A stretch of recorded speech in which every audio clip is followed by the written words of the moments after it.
Hey everyone, welcome to episode 1 of season 2 of Under the Influence. We have a very special guest today, Bri Springs. You might know her from The Bachelor with Matt James's season, but she is also an incredible businesswoman and influencer, content creator, and I'm so excited to have you here today. Yay, thank you. So Bri, can you tell us a little bit about yourself? You obviously revealed so much of your life and your upbringing on The Bachelor. Can you tell us what life was like leading up to The Bachelor and what led you to decide to go on the show? Yes, a little bit about myself. I am 26 now.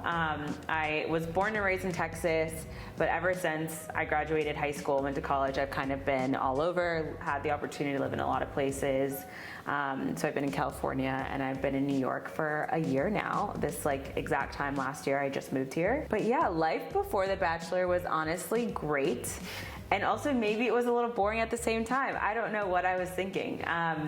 I worked in tech. I was a comms manager at Facebook in San Francisco Bay Area, worked out of our headquarters, and I was so fortunate because I felt like I landed my dream job right outside of school. And it was really great for the 2.5 years that I was on the team, and I learned a lot and got to had the opportunity to work alongside really incredibly smart people. But I think COVID happened and a lot of transition was on the horizon for me in my life. My mom at the same time was simultaneously having a baby. I was also really far from my family in a really weird time, obviously during COVID. Right. So quarantining alone was not ideal. And I think I was just kind of looking for a change. I just got out of a relationship and randomly my friend reached out to me and she was like, I think you're gonna think this guy's really cute. You should apply for the show. Or she was like, I'm nominating you for the show. And I was like, okay, cool. I didn't think anything of it, hadn't watched the show before. I'd only watched one season. And I went for it. Whenever I got a call from the producer, I ended up just kind of going through the application process. Submitting videos of myself, but also not taking myself not taking it seriously at all. Very casually. I sent videos of myself playing the Oculus with my coworkers, really weird. You have to submit these audition tapes. My audition tape was me working on my laptop, just answering rapid fire questions from my mom. So clearly it worked. Yeah. I ended up going on the show and I went home third. I laugh at how I talk about going home third place, I got third place. No, it's because it's funny thinking of it as a ring game. It's a competition. You made it far. Yeah. You were there for a long time. It's not like you kind of popped in, popped out. Yeah. That was a big chunk of time that you were there. Yeah, it was so long. I quit my job on the show because I remember this moment where, I was fully prepared to quit my job prior to the show. And this was the Facebook job? This was my Facebook job, yeah. So I was a comms manager. I was already unhappy prior to the show. And I was already kind of thinking about my next move and my next transition before the show. So it was very clear to me and my team exactly what we were gonna do. I had a full plan out of all right, this is my plan. If it goes according as planned, I'm gonna leave. This will be, I'll submit my letter of resignation. And that's kind of exactly what happened. So I was already in the market to kind of start something new and something fresh, and yeah. So it kind of was a perfect excuse to pivot. It was. That was a great way to put it, yeah. And a lot of people, most people, when they make it as far as you do in The Bachelor, come out of it with a pretty big social media following. Yeah. And it's kind of this Bachelor to influencer pipeline that happens, almost instantaneously once the show hits air. Literally, So can you talk about coming out of it, watching the show, and what it was like to gain all these followers and suddenly have this following? 100%. It was so, prior to going on the show, my best friend, who's an avid watcher, told me, she was like, are you prepared to have, she said, 1 million followers after you get off the show? And I literally laughed and was like, that's crazy. I don't think any one person who's just your average, I don't know, me, you're just your average, you're Joe Schmo. I was never really on social that often anyways. It's really hard to visualize or wrap your mind around you waking up to 1 million followers. I feel less now, just in this environment that we're in of virality and stuff, but nonetheless, it's it hits you really hard. Yeah. And so I woke up with 200,000 followers and literally just overnight. And it was weird. It was really weird because I worked for a tech company too. Like I have a really interesting relationship with social media, having like been on the back end of things and just like not really keeping my distance, but just social media was never something that was like really fulfilling to me. And so I knew very early on that I didn't want to be an influencer. Yeah. Until after the show, and you're getting a lot of inbound. Like I got reached out to by like one of the top talent agencies who kind of like pioneered social influencer marketing.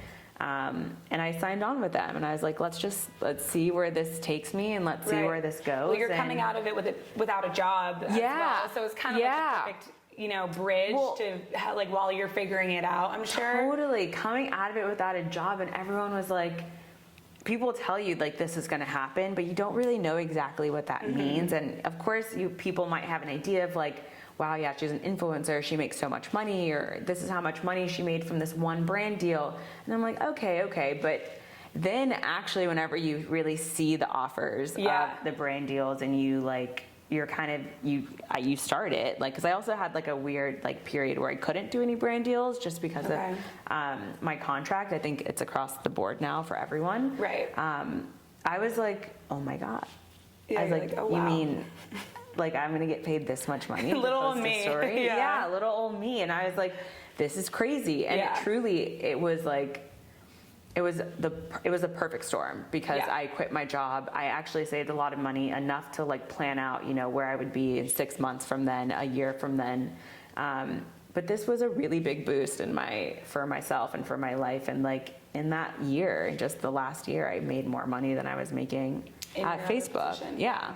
So I was like, well, I guess it worked out in that way. Everything happens for a reason. It worked out in that way, yeah. And so it's funny because, you do these brand deals and you have a page that's very influencer-like, but at the same time, I wouldn't categorize you as an influencer. Yeah. You have a job, you work at Lumanu, but it's very creator focused. Yeah. So what made you decide to go into that space? Yeah. So I knew that I wanted a job. Like I'm still a very like career oriented person. And when I see myself being successful, I see myself being successful in a corporate role, and also in like this role of influence. Like I see myself kind of being at the intersection of that. I have a lot of like, there are a lot of women that I like look up to career-wise, like Eva Chen, Brooke Davart. They all work in marketing at Instagram, and they kind of bridge our worlds that I love, and industries that I love with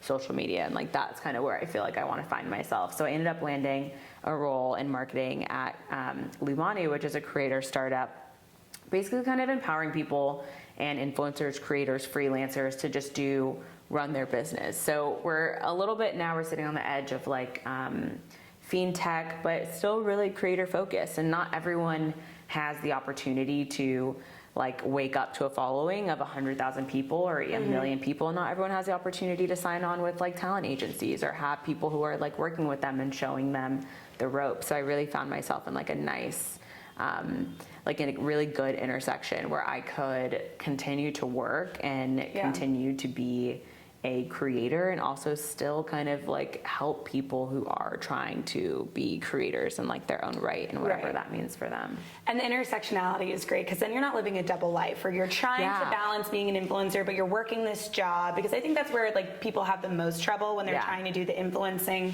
with a full-time job. Yeah. So the fact that those can go hand in hand is incredible. That's what I was looking for. And then also the point you made about, you always saw yourself finding success in a more corporate role. It's so crazy to see. You said something about we're living in an age of virality. Yeah. And as social media kind of bleeds into more parts of everyone's life, there's almost like no job at this point that I don't see like people being able to relate to on social media. So it can always kind of support the other. One can always feed the other, which I think is, if you want it to. Yes, 100%. And like, I have never considered myself to be or have this like entrepreneurial spirit either, until kind of stepping into this world of being a content creator, influencer. I feel like now my mind is just wired to continue to think about, okay, how do I continue to like grow an audience? How do I continue to innovate? How do I continue to like just do things that I think people will really like. And market yourself rather than a product when you are the product, which is a whole other discussion, right? It's a whole other discussion, but I'm really thankful for this piece now that is like helping support that, because I never thought about it in that way, right? Like I was always working for somebody else, and I still am working for someone else, but at the same time, I'm also working for myself. And if that, you know, transpires into building my own business, like, yes, I want to like build a bigger name and a bigger brand for myself, but I might also want to like build a business. You know, I'm trying to get my boyfriend's going to business school, and I'm like, yeah, you're going to be the CFO. I'm going to be the CMO. Yes, like, power couple. Yeah, we're going to start our own business. Like, but I really appreciate that this is kind of like where my mind, like this new like creativity that my mind is like being able to like tap into that I wasn't able to before. It's such a, you know, we're both in this new industry that is so new. So it's like such a learning curve figuring it out as you go, but you also kind of get to make the rules, which is 100%. I love that. And I love meeting new creators too, because like, so part of my job at Lumanu is like also like helping manage a lot of our creator relationships and being a resource for them as they like grow their business and like grow their online presence. And the things that I learn about this industry, it's mind blowing. Like I feel like there are kind of endless opportunities for everyone. And what I love is that it's not like a one size fits all. Everyone can kind of find their own thing, their own niche, and there's a lot of opportunity for people to like really be themselves and also be successful at it. Because the more authentic you are, the more successful you'll be in this space. Exactly. So I want to go back a little bit to when you came out of The Bachelor. So you made it to, as we were saying, third place. Third runner up. But, you know, on this show, you're dating someone, and there's, you know, 20 other women also dating him. I can only imagine like the feelings that you had and the confusion you probably felt coming out of it. And now you're friends with Rachel Kirkconnell, and you spend time around Matt James. Would you consider him, this is always my question to people who are on the show, would you consider him an ex? No, absolutely not, no. And I say that because it was my biggest pet peeve whenever we were on the show and people would be like, oh, your boyfriend. Of course, people said it as a joke, but they really wanted you to think that that was your boyfriend, that you guys were dating. But no, I would not call him an ex. And I think I say that too is because, you know, on the show, we're both trying to present our best self or a version of our best self. Like it's, you know, you get an overnight fantasy suite date, but that's like the first time that you actually get to like have like an intimate alone like experience time with them. So you don't really get to know a person in that moment. And I think in the moment, I definitely thought that, you know, I was in love with him. And I think that's just a lot of factors that contributed to that. But after the show, after you're able to kind of like process things and come up for air and actually like realize, take inventory of like, okay, these are my feelings now. These were my feelings in the moment. And this is how I would normally like interact and like with a boyfriend or with a friend. You realize that that was actually not normal at all. Nothing about it was normal. And like, while the feelings were valid in the moment, I don't think they were valid outside, out up here. And I'm sure Matt and Rachel kind of experienced that after. I'm sure a lot of couples experienced that well, I think probably part of the reason why they ended up like having so much success as a couple is because they took time apart and then like found each other again and probably went into that like more in just a normal real life way. And like got to know each other in that more organic way. And here's the thing too, is everyone would always be like, I appreciate that you were so level-headed, or you seemed so level-headed. And that's what I think a lot of people as viewers and the audience really fail to grasp, is that you are level-headed going in. So I'm so level-headed that I'm realizing that I'm on a show, and I'm not acting for a show, but that I'm putting like my best self forward for a show, while also realizing that there is still a reality. Like, and this is one sphere of reality, but reality is like going back into your actual normal real world. And so the way I thought about it was like, I'm committing to seeing where this relationship will go afterwards. Not I'm committing to be engaged to someone and marry them because I think I'm going to actually spend the rest of my life with them.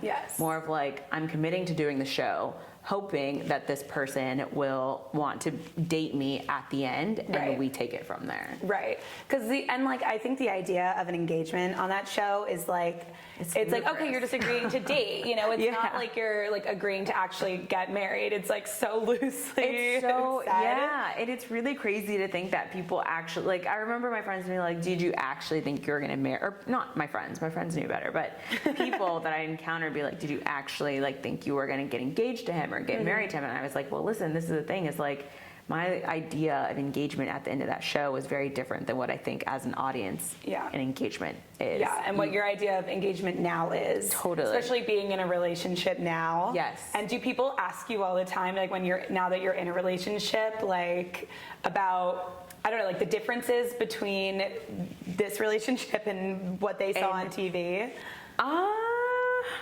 Or no. I guess people know better. They know Yeah. better than to think that they're comparable. I think so. And I mean, I will say, like, I think something about the show is like you do learn a lot about what you want in a relationship. Oh, interesting. And I don't think, at least I did, and that was kind of like why I'm so thankful for the experience, is because I never really like took inventory of like what I was actually searching for in a relationship. And this is actually, I mean, I've had a lot of time to like reflect on it, and I think what I was really searching for was like, I was searching for someone who actually could relate to me on not just, you know, a person-to-person level, but just on a level of experience. Like, I would say that Matt was probably the first black guy that I was actually dating. Oh, wow. And I think that just made me realize that, like, yeah, I want to date someone that looks like me. Like, I want to date someone who's gone through like similar life experiences as me, and who can just, this level or this layer of like myself, I just don't need to like peel back for someone. Right. It's just kind of already there. And you guys both had similar, like you both had single moms. And so I think a lot of people really connected watching you guys connect over that. Yeah. Which was incredible. And so I'm sure that now there's probably friendship there that you can appreciate. So much, yeah. We just, we were just celebrating like the launch of his book, which our friend Cole helped write.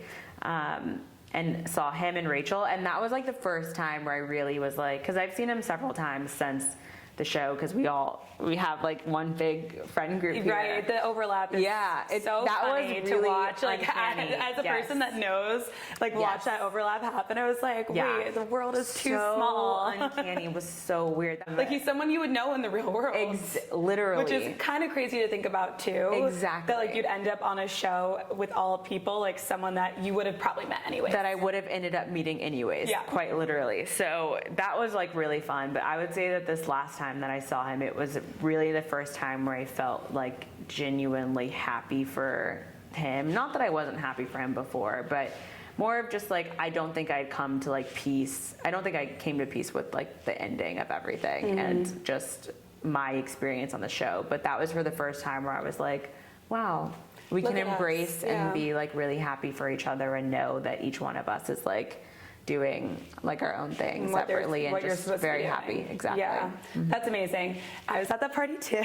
And it was really fun. Yeah, it was awesome. It was so fun. Well, because this is also really funny, is like the last time we kind of like reunited after the show, we hadn't seen each other in like 5-6 months. We ran into each other at a party. It was really awkward. Like it was so awkward. Our friend was like, okay, you have to go and say something. So in that sense, it is like an ex though. Like you don't consider him like an ex, but it is kind of, right? I mean, we had just gone through like this weird ass experience together. And we didn't, and that was the weirdest thing. And I remember saying this to him on the show, is like, honestly, break up with me, that's fine. The weirdest thing is just how this is ending, is because I know I'll never, like, I won't see you again. And this will just be weird. You'll just be a person that came into my life and on this weird experience and then broke up with me on TV. It's gone. And that's kind of exactly how it was, which is why that first interaction that we had was so weird. It's like, because it's probably really meta too, like being like, I've only known you like in the setting of TV,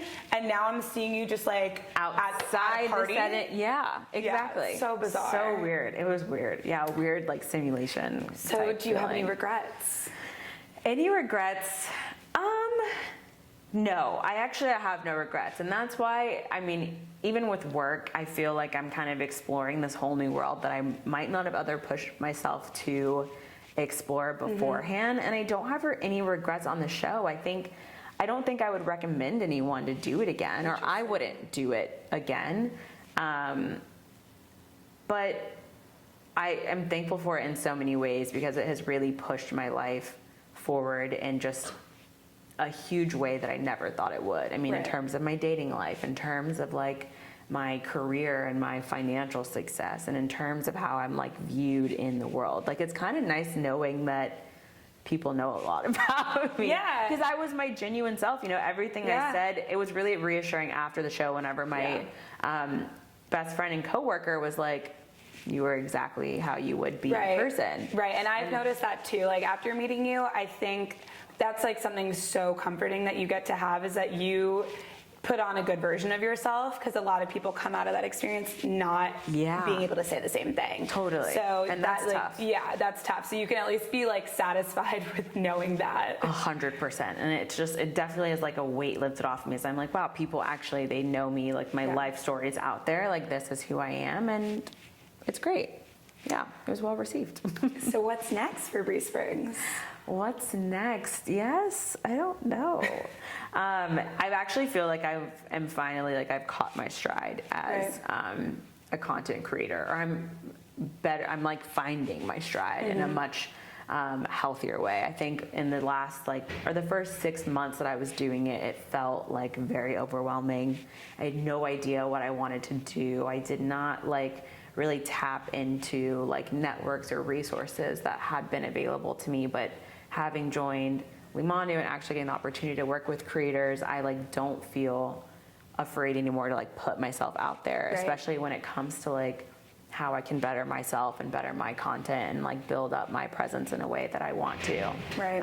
Because it's a very new industry, fairly new industry, and there's a lot of things that people you don't know what you don't know, right? Yeah, and I think the fact that now there's companies and resources that connect creators to each other, it's incredible what you can learn by spending an hour with a creator that does something completely different than you, or something very similar, but they're doing something just a little different. There's so many nuances to different people's platforms that you can learn from, so it's great that now, there's a camaraderie of the industry rather than everyone kind of existing in their own bubble. 100%. And even with work too, I am really taking on this role of being really creator focused and just kind of nurturing the relationships that we're building with creators. And so I'm loving what I'm doing. I love that I actually have something that can kind of bridge both things that I'm passionate about in the moment to kind of just help me further push me in a